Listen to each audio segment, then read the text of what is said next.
Bonjour.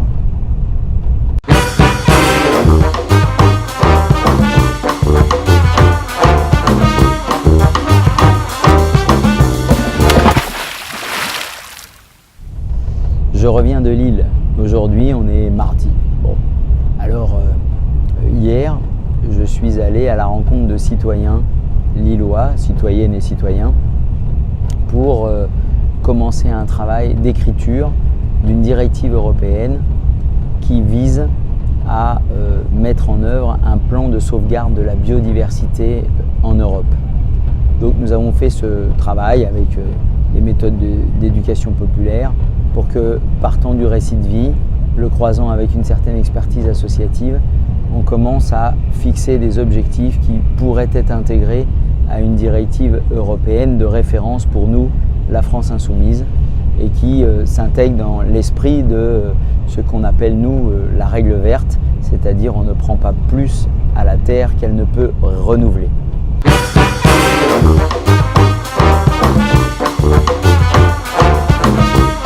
Mais l'après-midi, avec Julien Poix, lui-même candidat sur la liste pour ces élections européennes, nous sommes allés sur la friche Saint-Sauveur.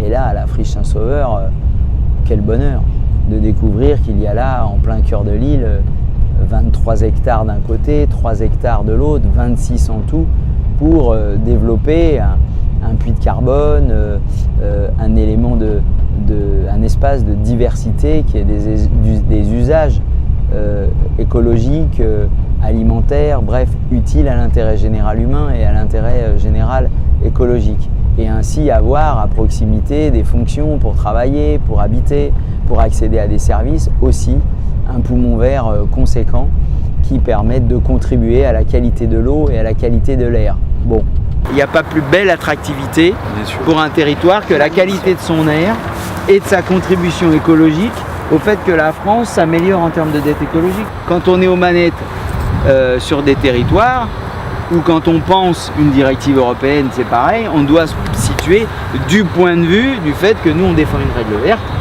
et que comme on est en dette, on doit faire plus pour rééquilibrer les choses. Mais là on doit lui rendre des choses à la planète. Et ce type de site, moi ça me paraît, il y a un potentiel qui peut être utile de ce point de vue-là. Ça semble évident à l'heure du dérèglement climatique où on est en dette écologique vis-à-vis de la planète et vis-à-vis de l'humanité tout entière. Et la métropole de Lille n'échappe pas à cette réalité.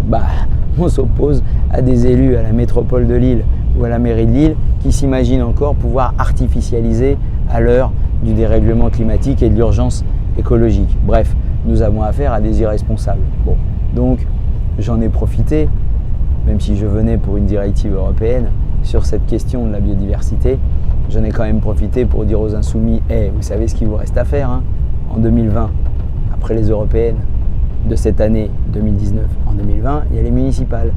Et leur premier coup de pelle, c'est pour quand? En fait, c'est retardé parce que tu vois, il y a eu un Donc vous avez le temps de prendre la mairie en 2020, d'arrêter tout ça?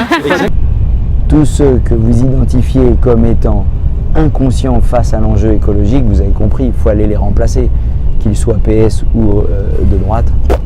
C'est qu'ils n'ont rien compris aux enjeux planétaires et aux enjeux pour l'humanité. Bon, je compte sur vous. À bientôt.